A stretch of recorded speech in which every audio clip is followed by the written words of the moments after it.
Hello students, कैसी हो आप लोग? बेटा ठीक हो? तो हम लोग कर रहे थे इडियम्स एंड फ्रेजेस। आप लोगों ने जो मैंने इडियम्स एंड फ्रेजेस करवाए हैं वो रिवाइज किए या नहीं किए है ना? तो रोज उनको रिवाइज करना है, ठीक है? भूलना नहीं है। रोज डेली जितने भी मैं इडियम्स एंड फ्रेजेस करवा रही हूँ, डेली आपने थोड़े थोड़े रिवाइज करते रहना है। तो चलो स्टार्ट करते हैं। हमारा पहला इडियम है टू एंड इन फियास्को। क्या है? To end in FIASCO। To end in fiasco का मतलब होता है to end with a failure. To end with A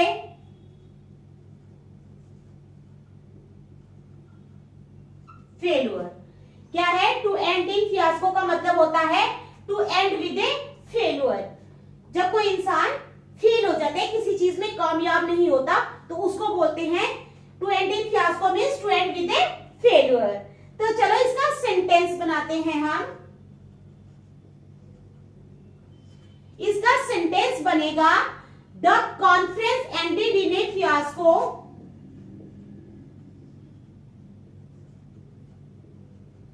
the conference क्या हुआ? The conference ended in a fiasco.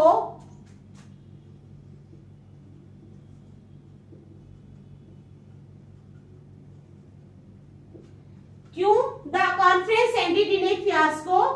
As the members could not arrive at a conclusion. As the members could not arrive at a conclusion। समझ आई? क्या है? क्या समझ आई है? कहते हैं the conference ended in A fiasco. Conference जो है वो फेल्योर हो गई, ठीक है? जो कॉन्फ्रेंस थी वो फेल हो गई। क्यों हुई? As the members could not arrive at a conclusion. जब भी कोई कॉन्फ्रेंस होती है तो उसका कोई ना कोई नतीजा जो है वो निकलता है, कोई ना कोई कंक्लूजन एंड में निकलता है। लेकिन कॉन्फ्रेंस इसलिए फेल होगी क्योंकि मेंबर्स जो है वो कोई भी नतीजा नहीं निकाल पाए। ठीक है, समझ आ गई? चलो next video. Second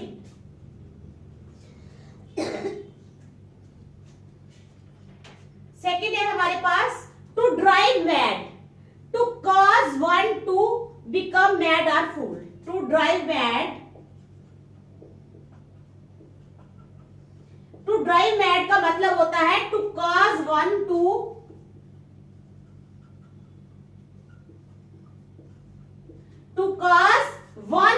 become mad और फूल। बिकम मैड और फूल। ठीक है, समझ आई? टू ड्राइव मैड का क्या मतलब होता है? To cause one to become mad और फूल।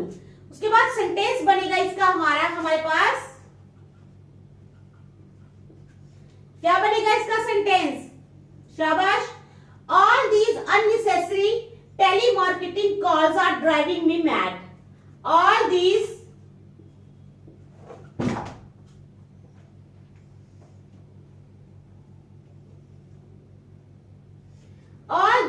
unnecessary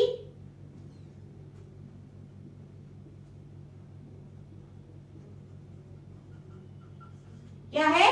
All these unnecessary telemarketing calls,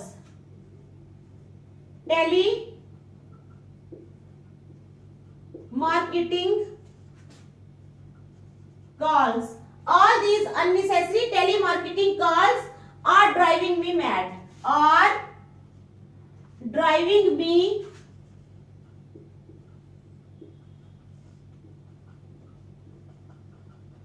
mad। क्या है? All these unnecessary telemarketing calls. अब कई बार होता है ऐसे ही कॉल्स आ जाती हैं जो अननेसेसरी होती हैं, जिनका कोई फन ही नहीं होता, ना ही हमारी मार्केटिंग के लिए ना किसी और चीज के लिए। तो इस सेंटेंस में यही बताया गया, all these unnecessary telemarketing calls are driving me mad. तो इन अननेसेसरी कॉल की वजह से वो क्या हो रहा है? पागल हो रहा है। जब आप ही होंगे, जब आपको अननेसेसरी कॉल्स आती रहेंगी तो आप क्या हो जाओगे? पागल हो जाओगे। गुस्सा आएगा आपको कि इन कॉल्स को मैं क्या करूं, मुझे तो इन कॉल्स का कोई फायदा ही नहीं है, है ना। तो यही है ये सेंटेंस। चलो नेक्स्ट थर्ड है हमारे पास idiom to fall back upon. क्या है? To fall back upon. To fall back upon का क्या मतलब होता है? टू फॉल बैक अपॉन का मतलब होता है टू डिपेंड अपॉन। क्या होता है? टू डिपेंड अपॉन, यानी किसी पे निर्भर रहना। To fall back upon means to depend upon, किसी पे निर्भर रहना।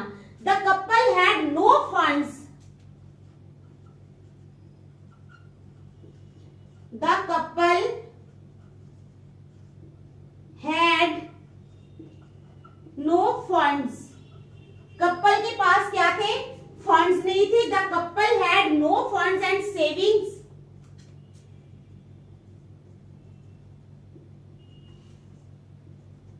To call back upon. क्या है? The couple had no funds and savings. Couple के पास ना कोई फंड्स थे और ना ही कोई सेविंग्स थी। ठीक है। The couple had no funds and savings to call back upon. समझ आ गई? चलो नेक्स्ट इडियम है हमारे पास hand to mouth. Hand to mouth का मतलब होता है वेरी पुअर।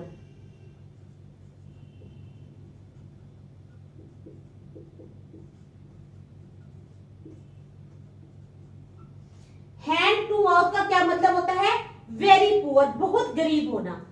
तो इसका सेंटेंस बन जाएगा you can't expect them to organise a lavish wedding. You sentence बनेगा you can't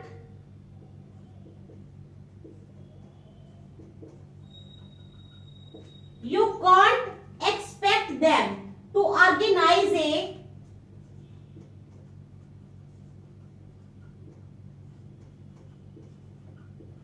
lavish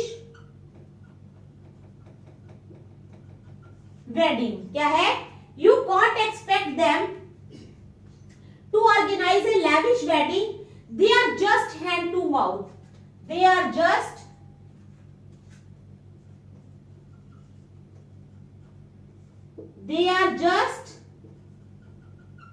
hand to mouth. ठीक है। समझ आई आपको इस सेंटेंस की? हैंड टू माउथ का मतलब होता है वेरी पुअर। जो इंसान बहुत ही गरीब होता है उसको बोलते हैं हैंड टू माउथ। सेंटेंस बनेगा you can't expect them to organise a lavish wedding. तुम आप लोग एक्सपेक्ट नहीं कर सकते कि वो एक बहुत ही लैविश यानी बहुत ही बढ़िया तरीके से शानदार वेडिंग करेंगे। क्यों नहीं कर सकते वो? Because they are very poor. ठीक है। Hand to mouth means very poor, क्योंकि वो बहुत पुअर है। तो देख लो फिर नेक्स्ट चलती है। शाबाश।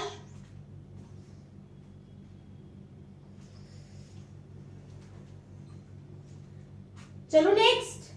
चलो fifth idiom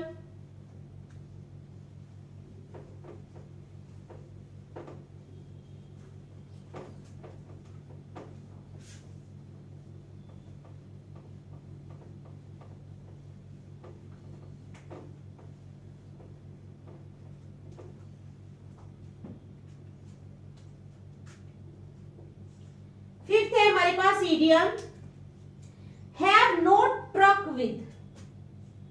have no truck with। have no truck with का क्या मतलब होता है? have no truck with means refuse to get involved with it or them।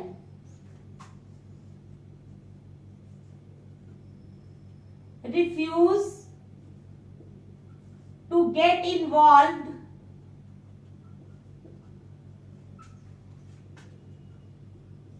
with it or them। क्या है? have no truck with का मतलब होता है refuse to get involved with it or them।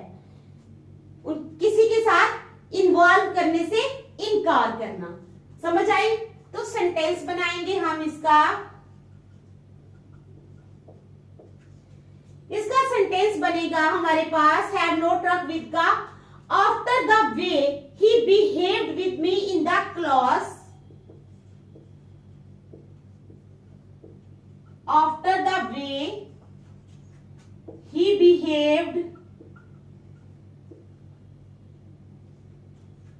with me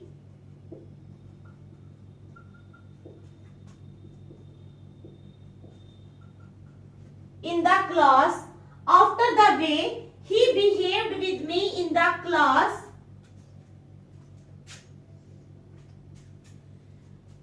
I will have no truck with him. I will have no truck with him. I will have no truck with him. तो क्या है, have no truck with का मतलब होता है refuse to get involved with it or them, किसी के साथ इन्वॉल्व करने से इनकार करना। ठीक है, समझ आई? क्या है, refuse to get involved with it or them।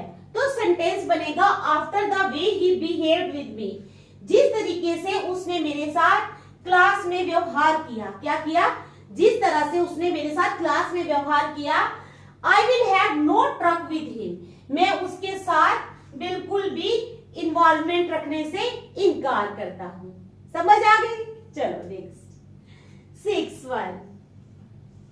6 है हमारे पास hit the bull's eye. Hit the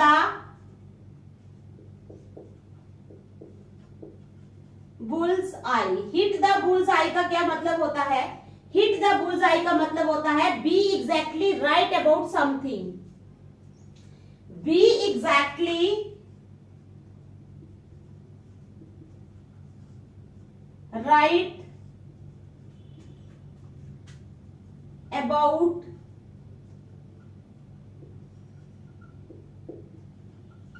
something. Be exactly right about something. ठीक है, और achieve the best result possible. और अचीव द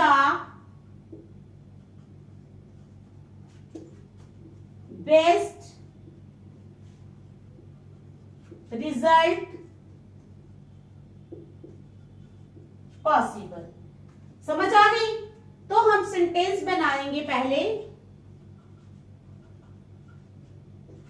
सेंटेंस क्या बनेगा हमारे पास?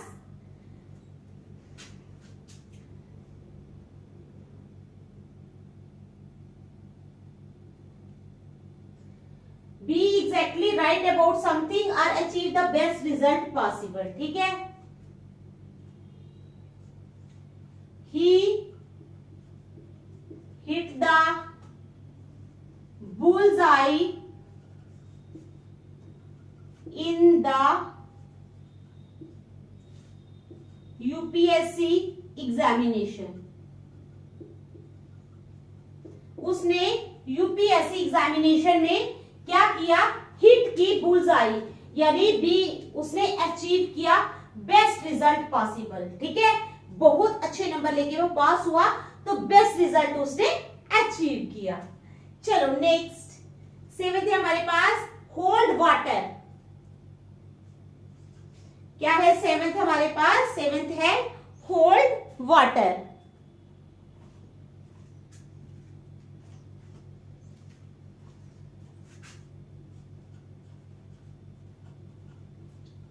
होल्ड वाटर का क्या मतलब होता है? होल्ड वाटर का मतलब होता है द पॉइंट ऑफ व्यू और argument put forward is strong. यानी जब कोई अपना पक्ष रखता है तो स्ट्रांगली अपना पक्ष रखता है, बड़ी मजबूती के साथ अपना पक्ष रखता है। क्या है? होल्ड वाटर का मतलब है द पॉइंट ऑफ व्यू और argument, the point of view और आर्ग्यूमेंट। क्या है? द पॉइंट ऑफ व्यू और आर्ग्यूमेंट पुट फॉरवर्ड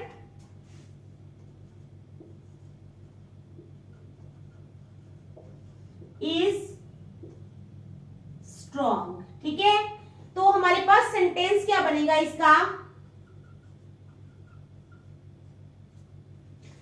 सेंटेंस बनेगा हमारे पास Sheena knew that her strong idea, Sheena knew that her strong idea. Sheena क्या जानती है? शीना न्यू, शीना जानती है that her strong idea holds water,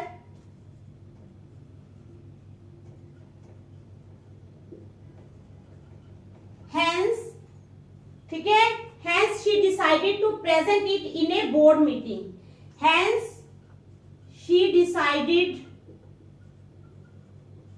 to present it in a board meeting। ठीक है, समझ आ गई। सेंटेंस क्या है? होल्ड वाटर का मतलब होता है द पॉइंट ऑफ व्यू और argument put forward is strong. जो पॉइंट ऑफ व्यू या आर्ग्यूमेंट इंसान रखता है वो बहुत ही स्ट्रॉन्ग होता है। ठीक है, तो इसका सेंटेंस बनेगा शीना न्यू दैट, शीना जानती थी that her strong idea holds water. ठीक है, जो उसका स्ट्रॉन्ग आइडिया है वो बहुत ही मजबूत है। Hence she decided to present it in a board meeting, इसलिए उसने अपने स्ट्रॉन्ग आइडिया को बोर्ड मीटिंग में प्रेजेंट करने का निश्चय किया। ठीक है, समझ आ गई? आ गई ना समझ? चलो 8th, hornet's nest. Hornet's nest, hornet's nest का क्या मतलब होता है? A hornet's nest is a violent situation और one with a lot of dispute. A hornet's nest जो है वो क्या है? Is a violent situation. A hornet's nest is a violent situation। क्या है ये? एक violent situation है। ठीक है, समझ आ गई? और one with a lot of dispute, और one with a lot of dispute। समझ आई?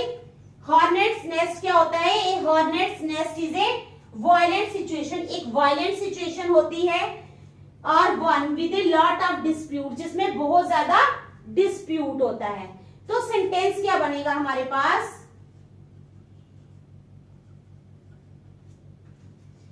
सेंटेंस बनेगा हमारे पास, क्या बनेगा? शाबाश बोलो। If you suggest her to leave her boyfriend and get married to someone else, if you suggest her to leave her boyfriend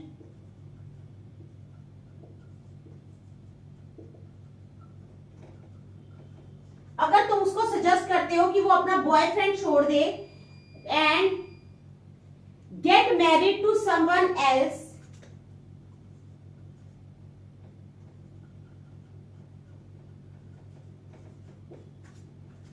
and get married to someone else, और किसी और से शादी कर ले, ठीक है, and get married to someone else, you will be stirring up a hornet's nest, you will be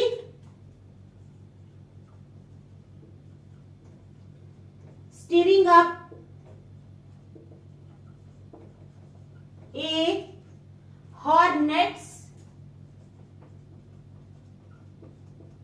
nest. तो तुम क्या कर रहे हो?